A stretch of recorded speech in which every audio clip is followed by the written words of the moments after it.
In a world where sustainability is imperative, construction will play a fundamental role in limiting greenhouse gas emissions. With fewer and fewer natural resources and increasing demands from consumers, we need to find solutions that require new practices, new materials, and new mindsets. After water, concrete is the most widely used material in the world. But did you know it's also one of the most polluting materials? Why? Concrete is made up of simple elements, geological materials like rocks or sand, water and cement. But what exactly is cement?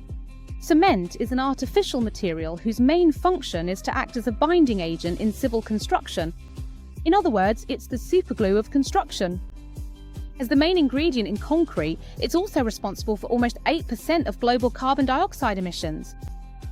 Its production requires large amounts of energy and raw materials. So how exactly is cement produced?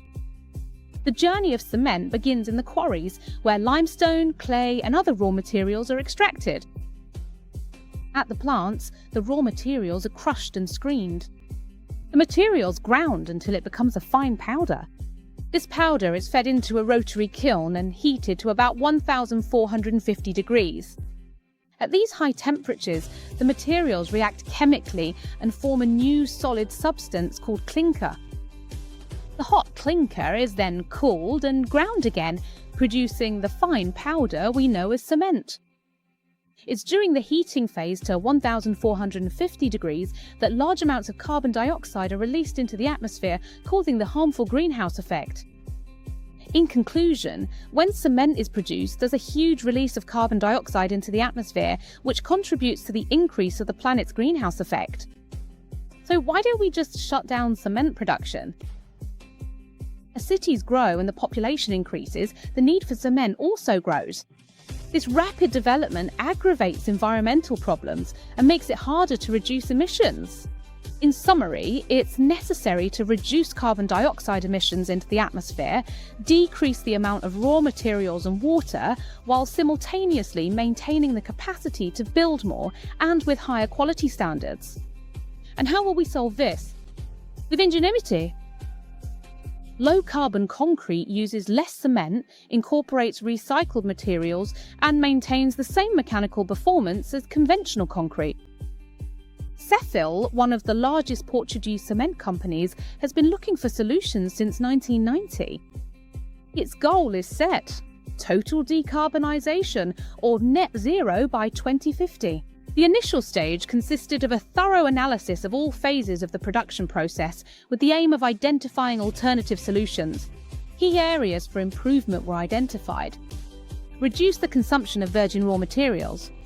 Reduce the emissions associated with production. Reduce the amount of cement. Apply smart technologies such as artificial intelligence to optimize operations. It has been shown that we can substantially reduce raw materials by replacing them with recycled materials.